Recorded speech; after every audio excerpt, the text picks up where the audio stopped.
Have you been wanting to grow your own blanket flowers by seed, but you're not really sure how to get started? Well, today we're going to help you build your blanket flower knowledge and help you to understand how you can grow blanket flowers in your garden step by step. Hi, we're Sean and Allison from Spoken Garden, and we're partnering with Eden Brothers to help you in your garden. Yeah, we want to help you become a better gardener and grow your best flowers and vegetables yet.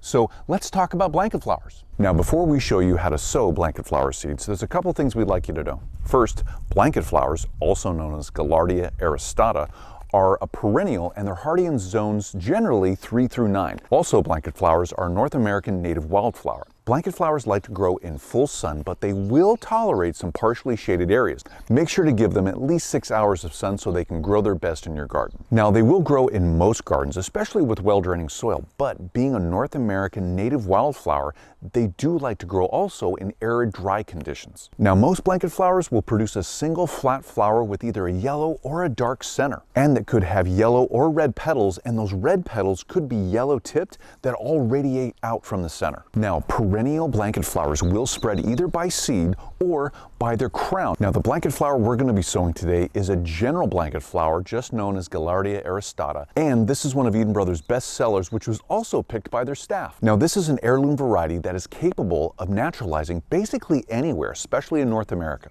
Now, these blanket flowers will grow up to 12 to 24 inches tall and 12 to 18 inches wide. It has an upright spreading growth habit. Now, it has low water needs once it's established in your garden, but as it's getting established in your garden, you'll need to water it consistently. Now, this blanket flower is really fun because it's open pollinated and it'll flower starting in the summer all the way into the fall. All right, here are some fun facts about blanket flowers. First of all, for uses in the garden, they can be planted in containers, in ground beds, and they're also great for cutting gardens. Now, as far as companion plants, blanket flowers are going to grow really well with other drought-tolerant plants and other low water need plants. Coneflowers, sage, lavender, plants like these would grow really well with blanket flowers. Now, it's great to know that blanket flowers are deer and rabbit resistant if you're thinking about planting them and where to place them in the yard. Also, they are huge pollinator attractors of bees, butterflies, and hummingbirds. All right, let's talk about the right time to sow your blanket flowers.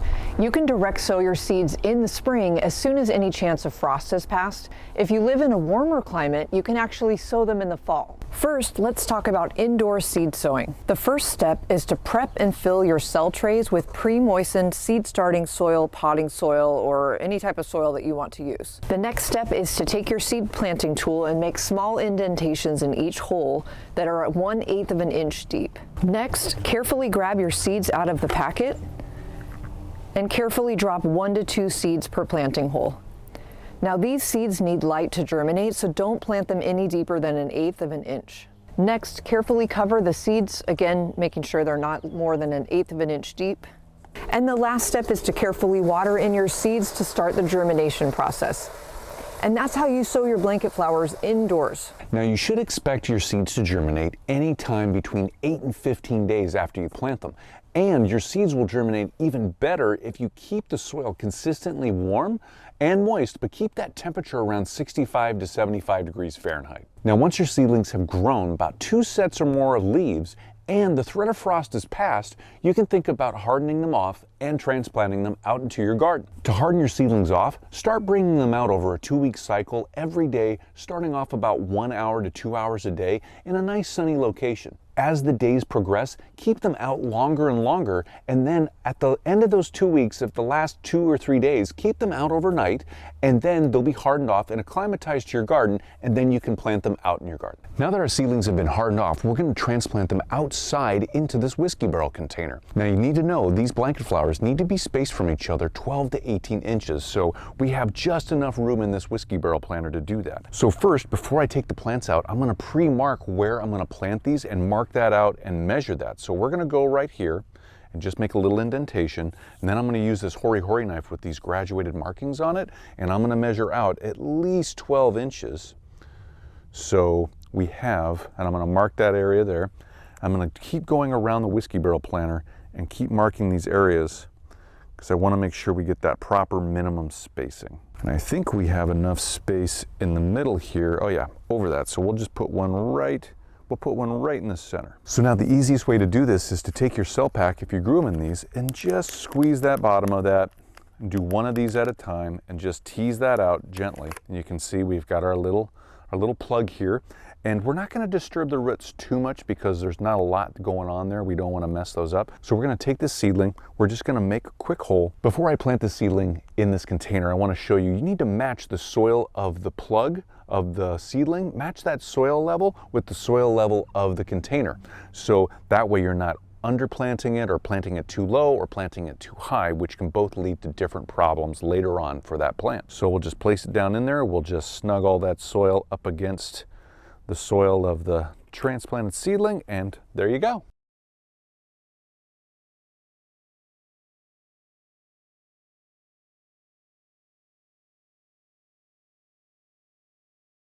Now, after we've planted these seedlings, we can just water them in as the final touch and make sure they're getting all that water straight to their roots and they can grow nice and healthy from the get-go.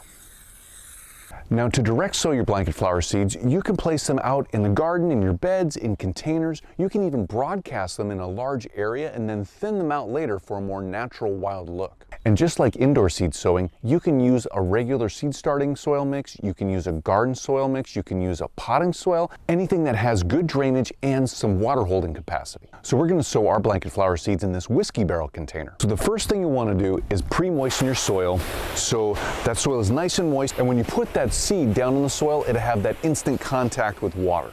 Now, when we plant our seeds, they need to be 1/8 of an inch below the soil line or just pressed into the soil, and they'll need to be 12 to 18 inches apart. So what I'm going to do is use my favorite seed sowing tool.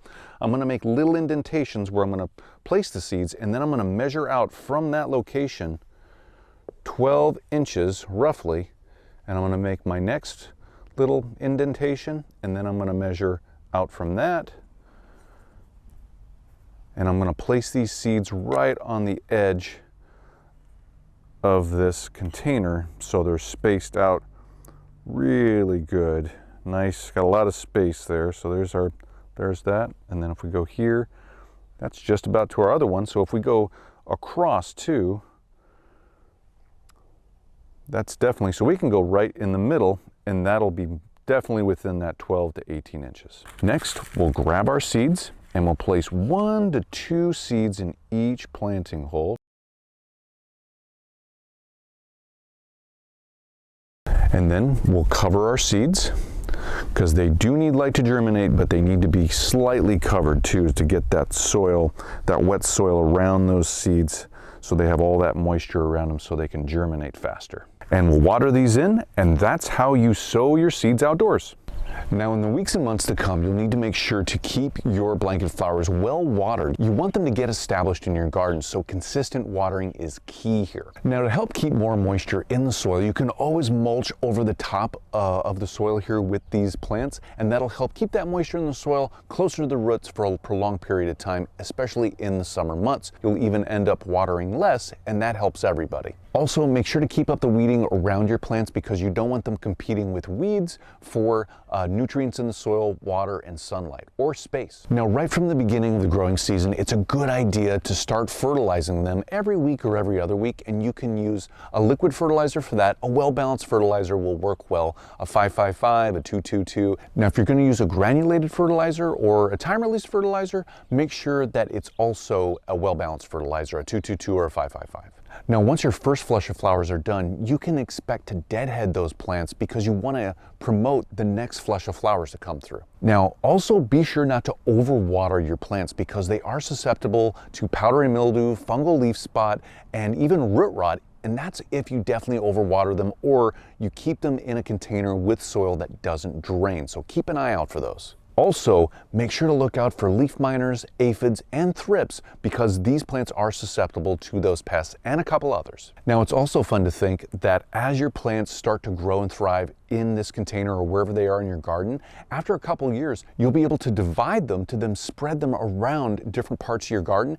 And when you divide them, that'll reinvigorate the older part of the plant to keep growing and keep giving you those beautiful flowers year after year. Now, as the summer progresses and we get into the fall months, your plants are going to start to really slow down their flowering, and then eventually they'll wither back down to the ground, and you'll be able to then cut them about 2 to 3 inches above the ground as winter sets in, and they'll go dormant, and then next spring they'll have a new flush of growth and flowers for you to enjoy. If you want to use blanket flowers for cut flowers, here's how to do it. First of all, make sure to harvest your flowers in the early morning after watering when the plants are least stressed and the stems are strong. You want to look for stems that are at least 12 to 18 inches long. After cutting all of your stems, place your stems in a bucket of cool, clean water until you're ready to place them in a vase. Now, if you need more flower planting, growing, or harvesting tips, you can always go to EdenBrothers.com and check out their planting guides. And we hope this video was really helpful for you in getting your blanket flower seeds sown. And from us at Spoken Garden and Eden Brothers, thank you for watching.